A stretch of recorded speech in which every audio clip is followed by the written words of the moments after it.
Hello guys, welcome back to my channel DKJ Studio আৰু DKJ Studio লৈ মই জানমণি শৰ্মায়ে আপোনালোক সকলোকে স্বাগতম জনাইছো আৰু ব্যাকগ্ৰাউণ্ড সাউণ্ডলৈ একদম নাযাব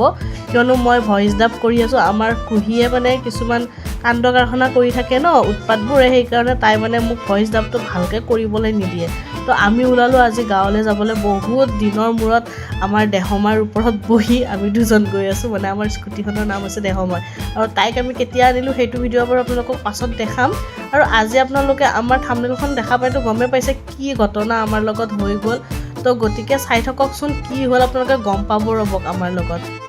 পুলিচটোৱে আমি হেলমেট পিন্ধাৰ কাৰণে ভিডিঅ' বনাইছে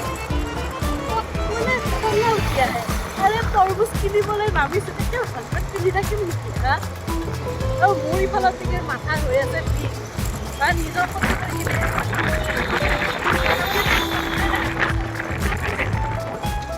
মই ইয়াতে এটা কথা কওঁ হেলমেটটো আমাৰ বাৰু সেফটিৰ কাৰণে দিয়া হয় যদি সেই হেলমেটটোৰ কাৰণে কিবা যদি দুৰ্ঘটনা হৈ যায় তে সেই হেলমেটটো পিন্ধাটো উচিত হয় নেকি একচুয়ালি যেটো হেলমেট আমি মানে পাইছো ন ডিলাৰৰ পৰা আমাৰ মাথাত মানে বহুত সৰু হয় তো যদি দিকে যদি হেটো হেলমেট পিন্ধে গাড়ী মটৰ সাউন্ড শুনা নাপায় ইনফেক্ট মও শুনা নাপাওঁ তো সেই কাৰণে অলপমান টাইম পিছে পিছে আমি হেলমেটটো খুলি দিওঁ আৰু বহুত বেছি মাথাৰ বিষ হয় মইতো পিন্ধিবই নোৱাৰো মোৰ যেহেতুকে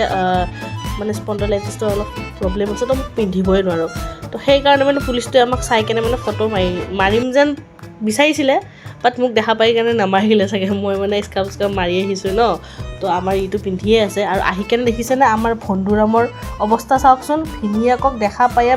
আগুৱে ভাগে ভিনিয়াকৰ কোচত উঠিছে উঠি কেনে মোবাইলটোহে মানে তাক লাগে আৰু ইফালে দিকে গান চান বজাই উৎপাত তাৰ সেইকাৰণে মই মিউট কৰি দিব লগা হ'ল আৰু আমাৰ এইটো বেকগ্ৰাউণ্ডটো দেখিছেনে ই মানে যতে থাকে ততে মানে পুৰা লেট্ৰা পেট্ৰা কৰি দিয়ে মানে খুৰীয়ে ইমান চাফা কৰে তথাপিও নাই বাবুৰ কাৰণে মানে আপোনালোকে ভালকে মানে ঘৰটো ৰাখিব নোৱাৰি বহুত লেট্ৰা পেট্ৰা কৰি দিয়ে আৰু ইফালে দিকে খুৰীয়ে আৰু খুৰা দুটাই আছে আমাৰ যেনেকৈ বহুত দিনৰ মূৰত লগ পাইছে ন তো সেইটো কাৰণে আৰু খুৰীয়ে বিভিন্ন ধৰণৰ মাংস খোৱালে দেই বাপৰে বাপ হাঁহৰ ব্ৰইলাৰৰ ছাগলীৰ কিবা কিবি চব মানে যিখিনি আমাৰ ঘৰত চলে গোটেইখিনিয়ে বনাইছে বাপেকে ইমানবোৰ খাম কেনেকৈ তাতে আকৌ লগতে আপোনাৰ হাঁহৰ কণীও খুৱাইছে ৰাতিলেতো ডিকেৰ অৱস্থা বেয়াই হৈ গৈছে গেছে তাৰপিছত প্ৰেছাৰে পূৰা হাই মাৰি দিছে কিন্তু সি তথাপিও খাইছে মই হ'লে খোৱা নাই দেই মই এটা মাংসৰে ভাতকেইটা খালোঁ আৰু খায়ো বহুত ভাল লাগিছে ইমান দিনৰ মূৰত যিহেতুকে গাঁৱত গৈছোঁ ন অলপ ফুৰিবলৈ ইচ্ছা যায় কিন্তু যাবলৈ নাপালোঁ আহিবৰে হ'ল যাওঁতেও দেৰি হৈছিলে এতিয়া আহোঁতেও আমাৰ দেৰিয়ে হ'ল আহি কেনে মামাহঁতৰ ঘৰত সোমাম বুলি ভাবিছিলে সেইটোও নহ'ল আৰু এতিয়া আমি যাবলৈ ওলাইছোঁ আমাৰ দেহমাৰ ওপৰত বহি কেনে বিন্দাছ যাম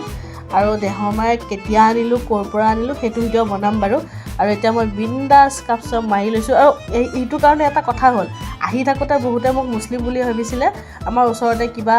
মানে মেলা পাতিছিলে আৰু মুছলমানসকলৰ যিহেতুকে এতিয়া ৰমজান মাহ চলি আছে তাৰ মেলা পাতিছিলে তাৰ কাৰণে ডনেশ্যনো সুধিছিলে বাট মই গৈছোঁ খালী হাত মোক ক'ৰ পৰা বাৰু ইমানখিনি ডনেশ্যন দিম আমি তাৰে মানুহ নহয় যিহেতুকে আৰু আমাৰ পৰম্পৰা মতেতো তেনেকৈ দিয়া নহয় চ' মই কিবা এটা সামান্য এনে দি কেনে আহিলোঁ